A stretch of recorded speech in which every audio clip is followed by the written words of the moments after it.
We have a brand new zone. This is the opening one for the War Within Alpha. We've got everything from dwarven lore to giant tunnels that lead underground, and also possibly one of the most mysterious, or maybe not, first zones Blizzard's ever created for an expansion. Let's get into it. Welcome, ladies and gentlemen, to the Isle of Dorn. This is going to be the very first zone that you play in when the War Within launches, following a scenario which will set the scene of what's going on.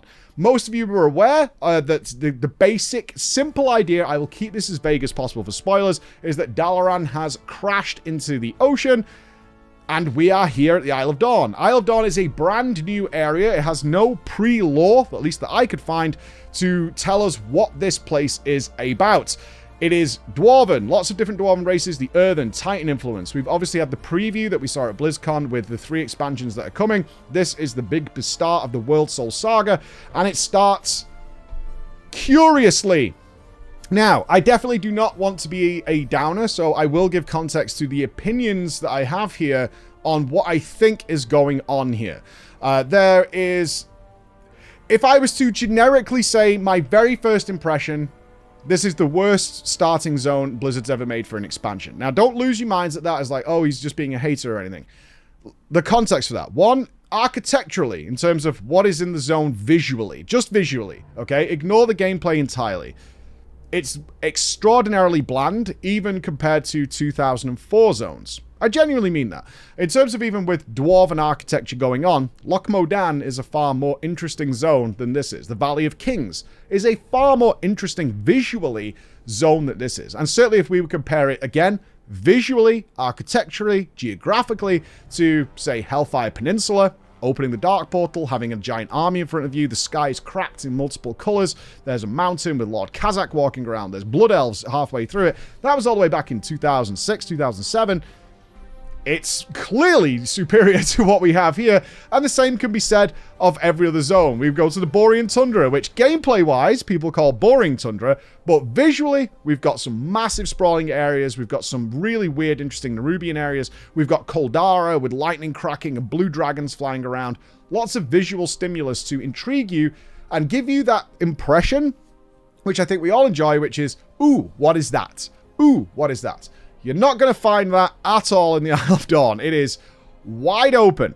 Now, let's bring this back because, again, I'm not trying to be a hater, but I think there's an idea here that is not fleshed out yet because it's in the alpha, but it seems to be what's going on. So what is that? The Isle of Dorn is a sewer grate. It is a landmass in the ocean that has things beneath it, which are weird, wonderful, mystical, and fantastical. Our main city is here on the Isle of Dorn, making this the hub. So think of it more like Oribos the Zone. Sorry to incur the wrath of the Shadowlands, but think of it that way. This is your hub to take you everywhere else. This is not a mystery. I was kind of hoping it would be a mystery. I'll expand on that in a second. As the main story, vaguely, of this is that they have a giant tunnel which leads underground. The Coreway. And the Coreway is being attacked by Nerubians. xal'atath has been up to stuff and now the Coreway is under attack. And they have actively in the center of the city this enormous tunnel which leads very, very deep underground. You can fly down the tunnel right now, but of course it kicks you out when you get down there because that zone is not available. And it will lead to some sort of deep home for you Cataclysm players, style area, and perhaps more. In stark contrast to what you have on the surface. And that is where I think this zone is going to develop over time. Now, historically speaking, that has not been the case. And in fact, I'm saying this as somebody who directly spoke with the game director, Ian, about the developing world of Warcraft, in that the context of this is, in the story of the game, major events happen which should reflect in the open world, right? We have things like the sword being stuck into the world, yet there's no development there. There's no towns being set up there. There's no, like, NPC villages and people trying to build... Goblins aren't trying to build armor or chip away at it. That would absolutely happen in the world of Azeroth, but they don't do that. And the reason they don't do that is, from their opinion, that is a huge dedication of 3D artists, NPC dialogue creators, all this kind of work for something people might just visit. And these are the same people that create raids, right? Which will be visited by 90% of the player base in one form or another from LFR to Mythic. So it's kind of like, although they're a huge, huge company, there is a finite amount of resources. And when they're deciding, it's like, okay, do we put like the art team and the modeler team on this task? Or do we, which will be seen maybe once by everybody, but never reused, or by 90% of the player base? Definitely, that's an easy decision to make. However, as this is the main city hub, it is going to be visited by every single player. In fact, it's going to be visited by every single player throughout the expansion, which opens the door for something weird to happen here. And I think something weird is going to happen here. Otherwise, the design of this zone doesn't make any sense.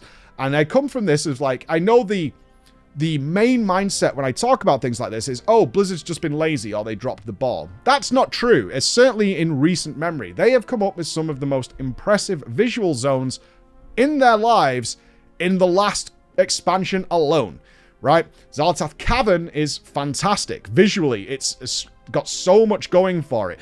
All the areas they've created, including just the whole of Valdrakken itself, is very cool. The Onaran Plains and all that is very visually cool. Lots of interesting scenery, lots of high bridges and low things built with the idea of dragon flying in mind. So why have we got this sort of very plain Jane open field with very limited architecture, which doesn't even fit sort of dwarven history here? It's odd. Of course, the pessimists are going to say it's because it's just crap, which may be the case, but that doesn't fit the picture. It doesn't fit the model of what's going on. So visually, it is extraordinarily bland. It is very wide open with not much in it. Obviously, it is built with dragon flying in mind, as all the zones will be going forward in World of Warcraft. So what you'll find is they fully expect you to be dragon riding around extremely quickly, so it's a big, vast, wide open zone for traveling to A to B. You're just not going to find much going on there. Let's move on to the gameplay. The gameplay, again, is zone the zone, is what I keep coming back to as a mentality. You're basically going to have just 5 variants of quests here, which is kill 8 to 10 things, click 8 to 10 things on the floor.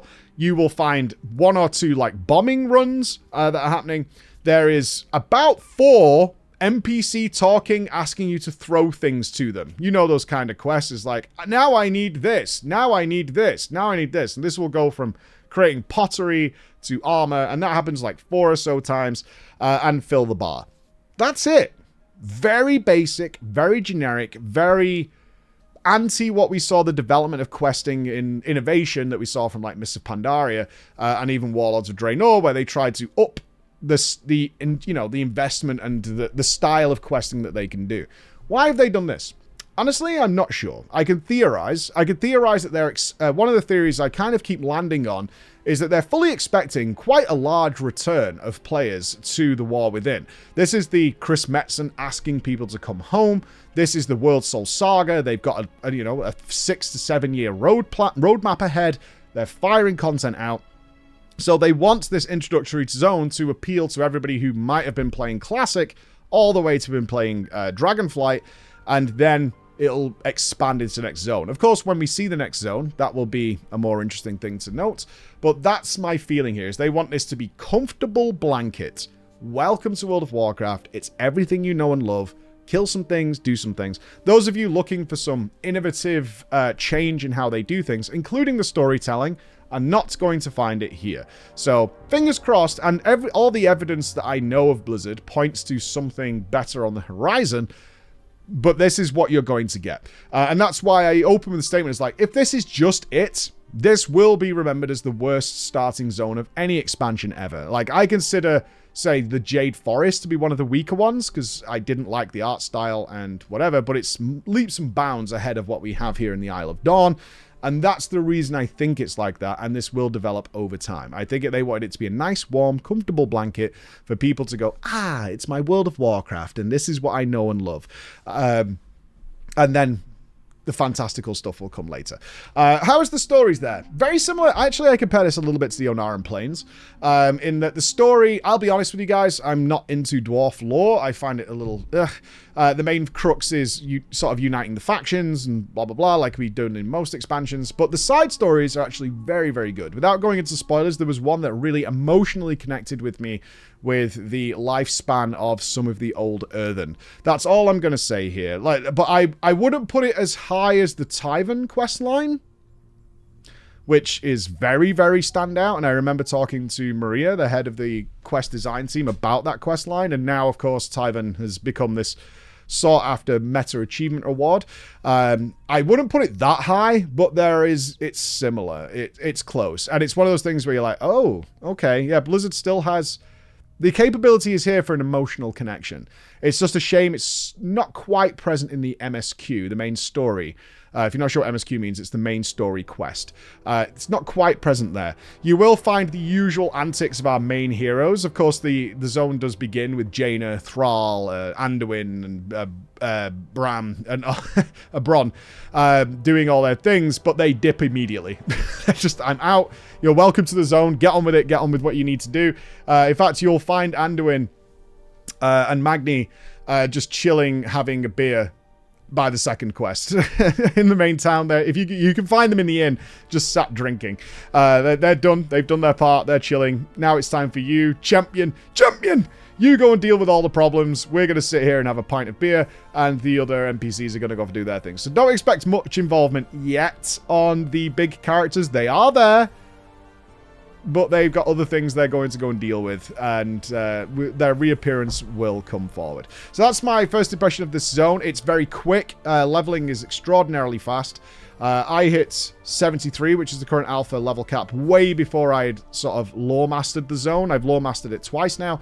Very quick leveling. Exactly what you'd expect, and very simple, very basic. So if you're looking for that nice, comfy World of Warcraft gameplay, it's going to be here. Just don't expect to be visually overwhelmed here, because that's not present, all right? Obviously, more coverage of the zones coming as they release them on the alpha. Thank you for listening. Love you guys. See you soon.